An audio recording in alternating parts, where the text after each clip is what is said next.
आपकी एक वीडियो मतलब आज से मैं 4 साल पहले सुनी थी, उसी की वीडियो की बरकत से मैं अल्हम्दुलिल्लाह रिवर्ट मतलब फिरका वारिद की लान से बचा हूँ। आपकी एक वीडियो जिसमें आपने सूरत नाम की आयत नंबर 159 का हवाला देता हुआ इन्नल्लज़ीना फ़र्रक़ू दीनहुम कानू शियअ लस्ता मिनहुम फ़ी शै, जिन्होंने इस्लाम दीन में फिरके बना लिए, फिरका बनाया, उनका अल्लाह से कोई ताल्लुक नहीं है। जैसा कि ये देवबंदी और बरेलवी फिरका है, तो वैसे तो भाई आपको भी लोग जेलमी भी कहते हैं, क्या ये आगे बढ़ के ये जेलमी फिरका नहीं बनेगा? क्या ये आगे जाके आपको भी लोग फिरके के नाम से शहर की होती है निस्बत होती है, आपको लोग जेलमी भी कहते हैं, आपके जो कहा जाता है? वो खुद से कहते हैं जी हमने आज तक किसी वीडियो में अपने आप को जेलमी लिखा ही नहीं है। मैंने कभी भी अपने आप को जेलम के साथ मंसूब नहीं किया। मिर्जा मैं अपने नाम के साथ लिखता हूँ, वो आपके नाम के साथ भी आता है, और वो लिखना जरूरी है। हाँ, वो इसलिए कि कास्ट है, और सहाबा इकराम अपने नामों के साथ उसको लिखते थे। अबू मूसा अशअरी कबीले की निस्बत थी, ठीक है। अबू ज़र ग़िफ़ारी कबीले की निस्बत थी। ये हम अपनी निस्बत नहीं छोड़ सकते। अगर बनु हाशिम में अबू लहब पैदा हुआ, इसकी वजह से रसूलुल्लाह को हाशमी कहना तो नहीं हम छोड़ सकते। इस तरीके से अगर गुलाम कादियानी दज्जाल मिर्जा फैमिली में पैदा हुआ, तो इसकी वजह से हम मिर्जा लिखना तो छोड़ नहीं सकते। ये तो बिल्कुल एक डिमांड ही गलत है कि हम मिर्जा क्यों लिखते हैं, वो तो हमने लिखना है, वो तो हमें कुरान और सुन्नत का हुक्म है। सूरह अल हुजुरात में भी आया कि हमने तुम्हें खानदानों में और कबाइल में इसलिए बांटा ताकि तुम्हारी पहचान हो सके, और अल्लाह के नजदीक सबसे ज्यादा इज्जत वाला वो है जो ज्यादा परहेजगार है। तो ये तो हमने करना है। बाकी ये कहना कि फिरका बन जाएगा, कि तो कहते हैं फिरका बन गया। हम कहते हैं कि जी फिरका दुनिया में एक टर्म है ना जी। मसलन अगर आप कहते हैं ये घड़ी है, अगर मैं एक मोटर बाइक को घड़ी साबित करने की कोशिश करूं तो ये बहुत बड़ा जुल्म होगा। घड़ी में होगा या सुइयां होंगी या डिजिटल वॉच होगी, उस पर टाइम आ रहा होगा। आप मोटर बाइक के बारे में उसका स्पीडो मीटर की जो सुई है, आप कहेंगे ये देखो जी ये बड़े वाली सुई जो है ना, ये वो वाली है जो घड़ी की वो होती है, और छोटी वाली जो आपको फ्यूल बता रही है वो है। तो आप सर पकड़ के बैठ जाएंगे कि यार इन सुइयों का घड़ी की सुइयों से क्या लेना देना, यार ये मोटर बाइक है, ये घड़ी नहीं है। इस तरीके से फिरकों का मेरे साथ क्या लेना देना? फिरकों का एक बाबा होता है जो किताब लिख के ये बताता है कि बाकी सारे काफिर है, मैं मुसलमान हूं, और जो जन्नती फिरका है वो मेरा है।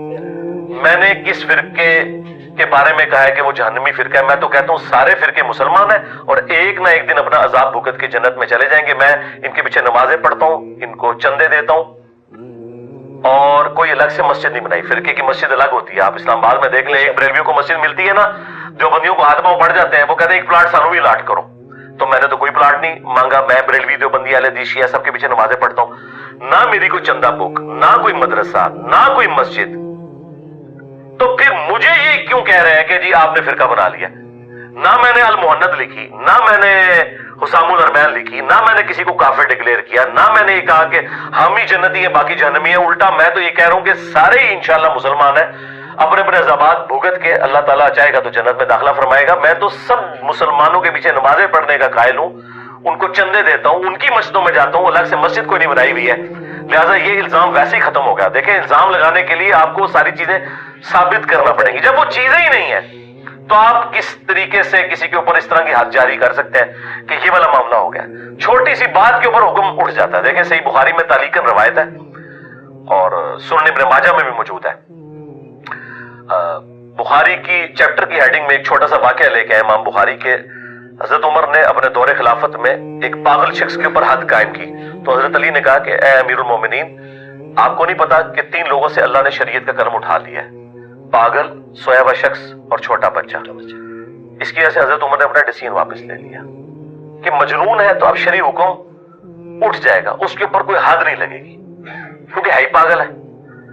अब मुझे बताएं, मेरे अंदर कोई भी वैसी चीजें मौजूद नहीं जो फिरकों में होती हैं, मुझसे शरई हुक्म क्यों नहीं उठा रहे फिरके वाला?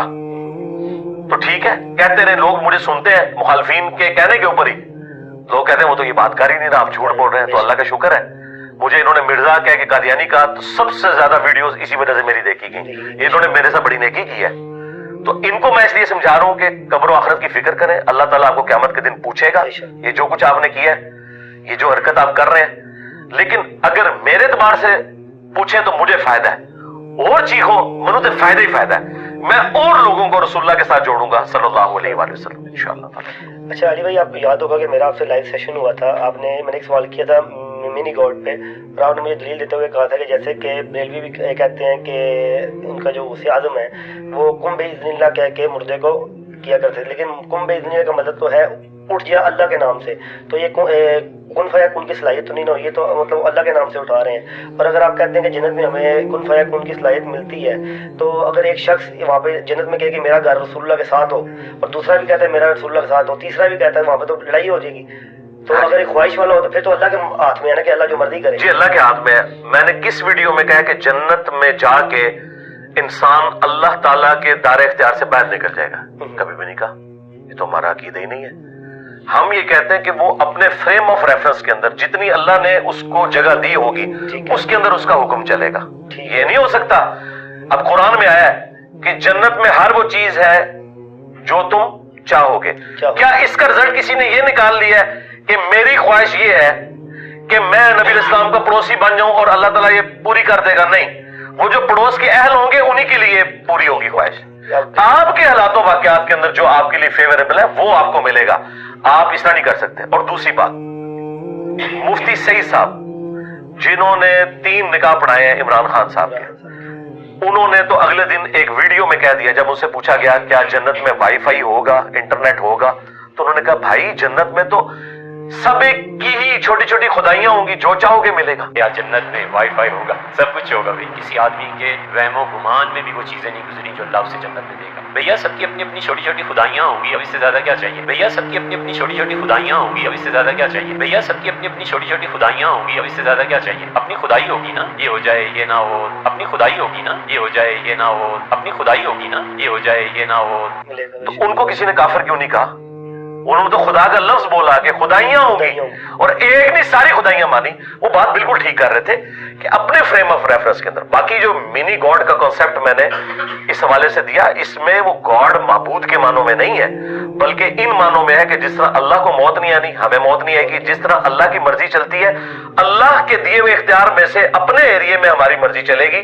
ایک چھوٹے سے اس ایریے کے اندر ہم بھی اللہ تعالیٰ کی عطا کردہ اس طاقت کی وجہ سے جو خواہش کریں گے وہ چیز ہمارے سامنے آ جائے گی۔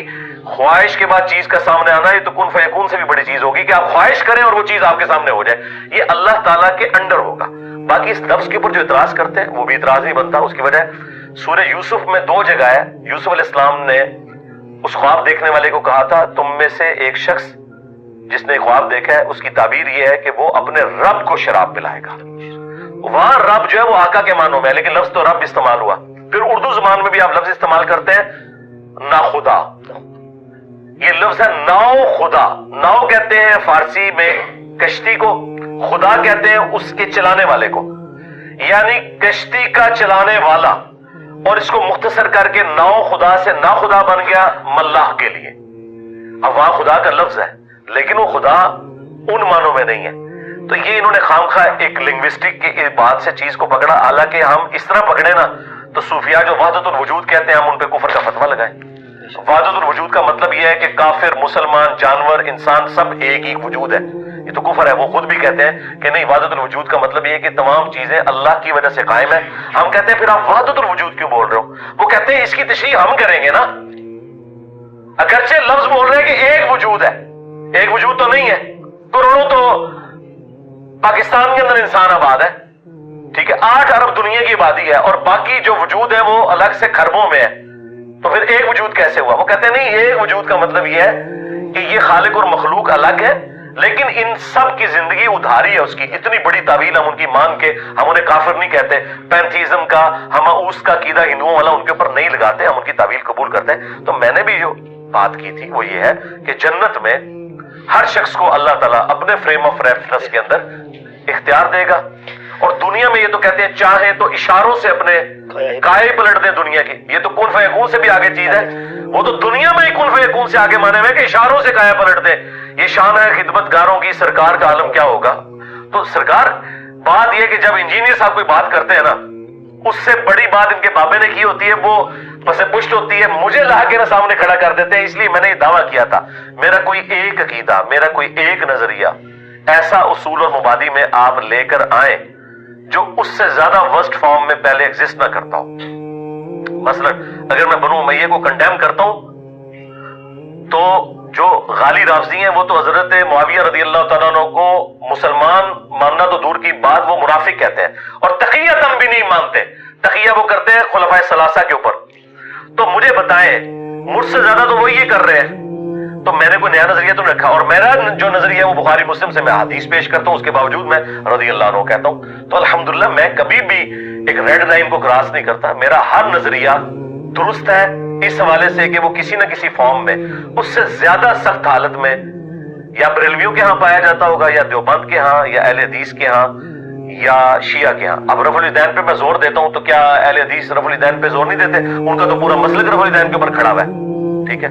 अगर मैं बात करता हूँ गुस्ताखाना इबारतों की, तो बरेलवी तो पूरी खड़ी इसके ऊपर है कि देवबंदी गुस्ताख है। तो मैंने कोई नई बात तो आके की नहीं है। मेरा चैलेंज है कि मेरा एक नजरिया भी ऐसा नहीं है जो इस प्लेनेट अर्थ पे मुझसे पहले एग्जिस्ट ना करता हूँ। हाँ, ये है कि हर फिरके में था, मैंने हर फिरके का हक एक जगह जमा करके अपने आप को नबी इस्लाम के साथ मंसूब किया, बजाय बाबों के साथ मंसूब कर। नहीं, माशाल्लाह आपने ये एक्सप्लेन कर दिया। मेरे काफी जो दोस्त जमात इस्लामी से ताल्लुक रखते हैं इटली के अंदर, उन्हीं का यही सवाल था, तो अभी आपने एक्सप्लेन कर दिया ना, अब हमारे लिए माशाल्लाह बहुत ईजी है। मैंने कई दफा इसको एक्सप्लेन किया। देखे, वो मैंने जो बात पहली दफा भी की थी वो यही की थी, और इसके पीछे लॉजिक क्या थी। देखें, एक इतना मुश्किल सवाल है जिसका जवाब हमदी साहब से मैंने लिया और उसमें वैल्यू एडिशन की। वो ये थी कि मैं उस खुदा से कैसे मोहब्बत करूं जिसने मेरी मर्जी के बगैर मुझे पैदा करके इतनी बड़ी आजमाइश में डाल दिया कि या तो मैं जन्नत में जाऊंगा या जहन्नम में। तो ऐसे खुदा से मैं डर तो सकता हूं कि बड़ा डर है जी, मुझे फंसा चढ़िया, लेकिन इश्क मोहब्बत कैसे पैदा हो? मोहब्बत तो आपके वहां पैदा होती है जहां आप किसी के लिए जान छिड़कने के लिए तैयार हो जाए। खुदा के लिए हम कैसे शदीद तरीन मोहब्बत रखें? कुरान तो कहता है कि ईमान वालों की निशानी है वल्लज़ीना आमनू अशद्दु हुब्बन लिल्लाह। अगर ईमान वाला पूरी जिंदगी डरता है यार इन्हें मनु सुट देना दोज़ख विच, इन्हें मनु छड़ना नहीं है, तो मैं इश्क तो नहीं कर सकता, हाँ डर सकता हूं। तो मुझसे सवाल हुआ था मैं अल्लाह से मोहब्बत कैसे करूं, तो मैंने उसके लिए बताया था कि आप अल्लाह की जात का ये पहलू गौर से देखें कि वो अकेला था, उसके साथ खुदाई में कोई शरीक नहीं। वो चाहता तो अकेला रहता, लेकिन उसने मास फजल से पैदा किया मुझे, और फिर कहा कि 50-60 साल की जिंदगी मुझे दे दो, मैं हमेशा की जिंदगी तुम्हें दूंगा। यानी जिस तरह मैंने हमेशा रहना तुम भी हमेशा रहोगे। खालिक और मखलूक का फर्क है, मैंने उस वीडियो में भी कहा था। अच्छा, जब खालिक और मखलूक का फर्क आ गया तो फिर बाकी सारी माबूद वाला मामला तो खत्म हो गया। अच्छा, और दूसरा, ये मेरी क्वालिटी है कि जो कहता हूं वो हो जाता है। ये क्वालिटी तुम्हें मैं जन्नत में दे दूंगा तुम्हारे फ्रेम ऑफ रेफरेंस में। इंसान के अंदर एक खुदा छुपा हुआ है। हर इंसान खुदाई का दावा करना चाहता है। इंसान ने खुदाई का दावा किया ना फिरौन ने। ये छुपा हुआ खुदा हर बंदे में मौजूद है कि यार मेरी मर्जी चले। देखिए, इसी वजह से तो इंसान जो है वो दुनिया को फतह करता है, मुल्कों के ऊपर कब्जे करता है कि मेरा ऑर्डर चले। अल्लाह ने ये आपका ऑर्डर पूरा करना है जन्नत में गिवन सर्कमस्टांसेस के अंदर। किसी की जन्नत जो है वो 10 प्लेनेट अर्थ के बराबर होगी, किसी की 1000 प्लेनेट अर्थ के बराबर होगी। बुखारी मुस्लिम में है जो सबसे आखिर में जन्नत में जाएगा जहन्नम से निकाल के, लाखों साल अपना अजाब भुगत के, उसको भी अल्लाह ताला इस प्लेनेट अर्थ से 10 गुना बड़ी जन्नत देगा।